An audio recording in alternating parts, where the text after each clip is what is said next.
Yeah, but Like it, like it, don't like it. Oh yeah. You wouldn't like it. Nobody likes it. Nobody likes it. Yeah. Still, it's not come to a dead stop out of nowhere. The car was in front of me. I mean, screeched to a halt because two, like, teenager students were approaching the gap to go in the crosswalk. Yeah. So basically, I was basically screwing everything up. So are you fucking kidding me?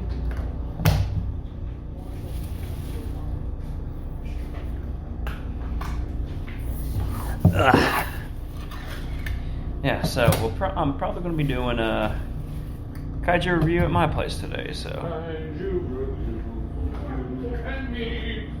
and we shall be doing Kong. Speaking of Kong, are you aware that they made a King Kong musical back in the 90s? You have told me this, and it's bizarre of a thing to make a musical out of. Yes, and it was animated. It was an animated musical for kids. I've only seen it one time, but the one time I remember watching it, it was indeed bizarre.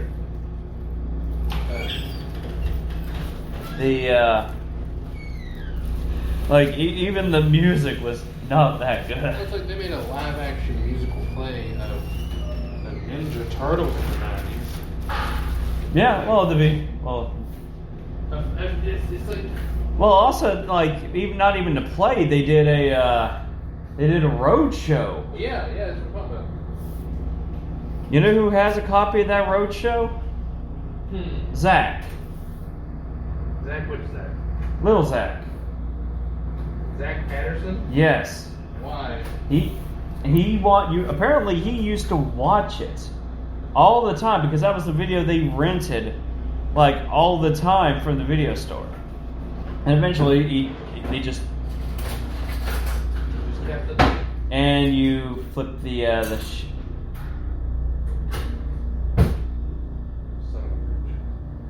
you just shut off the whole power to the wall again because you turned on the. Maybe they should have everything, including the Pepsi machine, on one fucking breaker. Yeah. Just saying. Is the Pepsi machine hooked to the? Is it really not on this? Well, I wouldn't even say the same breaker. I think it shouldn't be all on one freaking power strip. Because I'm pretty sure that's what they got it on, is one whole power strip. Yeah, no, Okay. one. Yeah. Yeah, because you got the TV, you got the fridge. They're not gonna get rid of this thing. I mean, come on. Let's toss it out. You got two TVs. It's probably still plugged in, to be honest. A coffee maker, a toaster, a microwave, and a fridge and a freaking vending machine, all on a strip. The fact that strip has not blown itself asunder is a freaking miracle of I science. don't know who in the world drinks coffee out of this disgusting thing. Yeah, so you're gonna have to restart your food though. It's alright. But no, it's Chris, it's Stevie, and all them. They, instead of actually using a filter, they use paper I don't towels. understand that.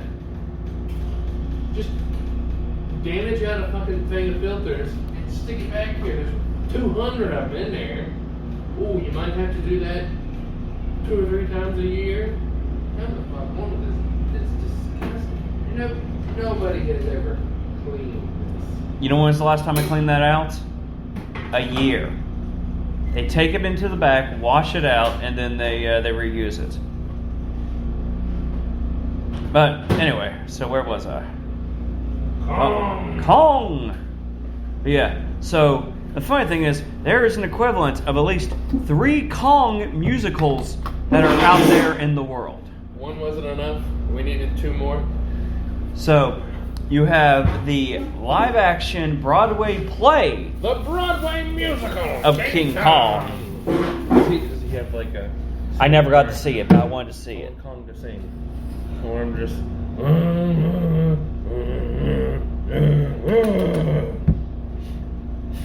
Or You're just crying. It speaks to me. that, or does.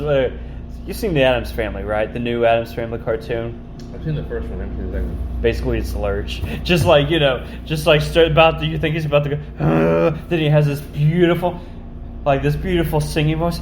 When the dawn. Oh, yeah, just like this beautiful high pitched singing voice. That's Kong. He has this beautiful falsetto singing voice. But no, you got the 90s King Kong animated musical.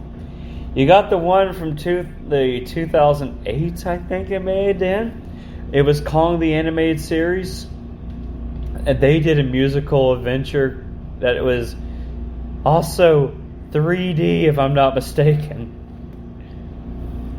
Total garbage. No reason for any of it. The fact that it exists pisses me off. And then you got the Broadway play. See, I hate when shows that are not musicals have musical episodes.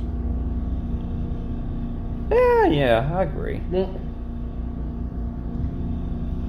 because it usually makes a little bit of no sense. Like Grey's Anatomy, forever ago, did a musical episode. Why? Everybody was just singing. Why? Yeah. Remember Titanic the musical?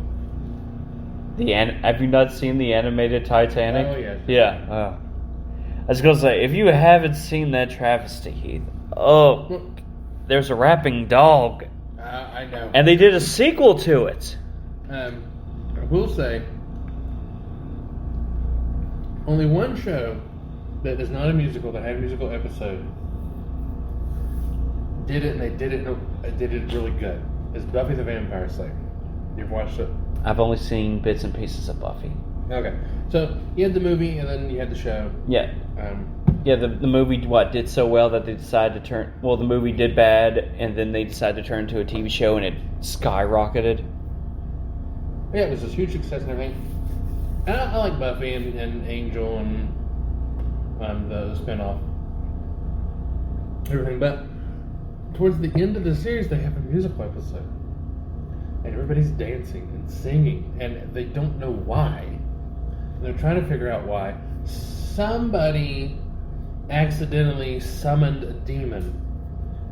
That's what he does. It's the effect that he has on people as they sing and dance all their feelings and emotions and everything. And it's hilarious and it's great and everything.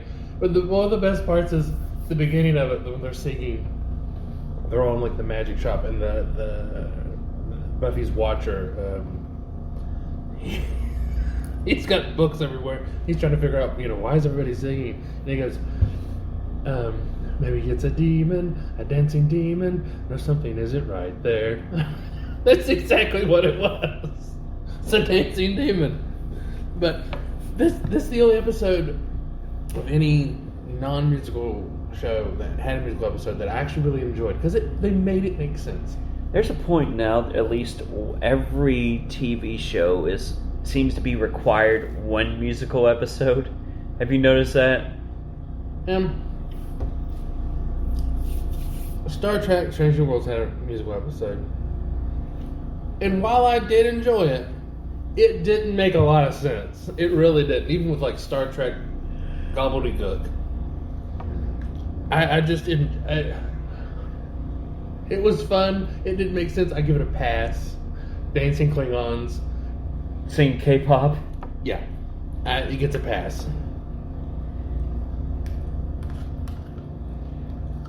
What other shows would you consider? Well, let's think. Let's go with 80s shows. Was there a lot? Can you think of any like 80s cartoon shows or anything like that had a musical episode? Because I want to say musical episodes were kind of a thing that started in the late 80s, early 90s. I want to say, because it didn't really catch up steam until like 2000s, when everything when musicals started getting popular because of like Phantom of the Opera and Les Miserables and all them. I hate the musical Les Miserables. I love the book. And I love the Liam Neeson movie that is a drama. There's no singing, there's no dancing, there's nothing. Hate the musical. Hate it with a passion. But I love the source material.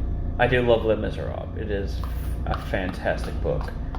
It's one of my, probably like, it's up there in one of my favorite literatures. I still say, like, Count of Monte Cristo is still one of my all-time favorites. I love that book. It is the ultimate thing that, like, I don't know why, I just love that It's story. a good revenge story. Yes, the perfect revenge story. The anime was really good, really out there. But I despise Annie. I kind of like it. It's mostly nostalgia because I watched it as a kid. I fucking hate Little Orphan Annie. So, back in freshman year of high school, Mhm. my music teacher, Miss Taylor, wanted us to write a 10-page paper. Front and back was considered one page Oh. about Little Orphan Annie. You know, 20 pages? 20 pages. So like one, well, it'd be like 10 So pages. you had to write a novella about Well, Little Orphan okay, no, hold on, no, it was front and back 10 pages. So like basically 10 pages. Even still. Yeah, even still. So, and you had to write about 10 characters in Little Orphan Annie. Are there 10 characters in Little Orphan Annie? Annie, Daddy Warbucks, Punjab, Orphan number 1, the Orphan number 2, Orphan number 3. the secretary, the brother of the old hag, Miss Hannigan, I think was her name. Yeah. So like not a lot, and she wanted 10 pages worth of information of having to write about Little Orphan Annie, about each character. And her reason for this, God knows Miss Taylor is never going to listen to any of this, but if she does, Miss Taylor, I love you, I loved your class. I had a blast, but that was asinine. And you know how many times I was forced to watch Little Orphan Annie? Every day for almost 3 months. You heard the sun will come out tomorrow in your sleep, didn't you? I despise Little Orphan Annie. I despise Little Orphan Annie, that any remake of this movie pisses me off. It shouldn't exist.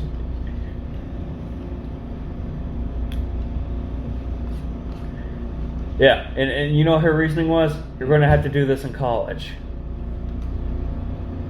No. No. It was terrible. It was the worst. I mean, how can you write 10 pages on that without just repeating yourself over and over again? It was extremely hard. There's not a lot there. There is not. Try to come up with a page of about Punjab. How racist it is? This was before that. Probably now I could probably do 10 pages worth, especially the psychology of the character and everything else. Yeah, with what I know now, I could probably write 10 pages, but as a high schooler, a freshman, no! And this was 98? I mean, no, not 98. 2008, 2009? How old do you think you are? According to the church. I didn't start high school in the 90s. So in 2008, 2009, as a freshman, yeah, it was absolutely asinine. Yeah. How old were you in 98? You were born, what, 90? 92. So I was 16, 17? In 98? Oh, in 98? No. Oh, God, I thought you said in 2008. No. In 98, I was in kindergarten, so... Well, that's a tough order. Kindergartner. Did you like that Little Orphan Annie movie, Cottle? Yeah. 10 pages now. What? I can't even read.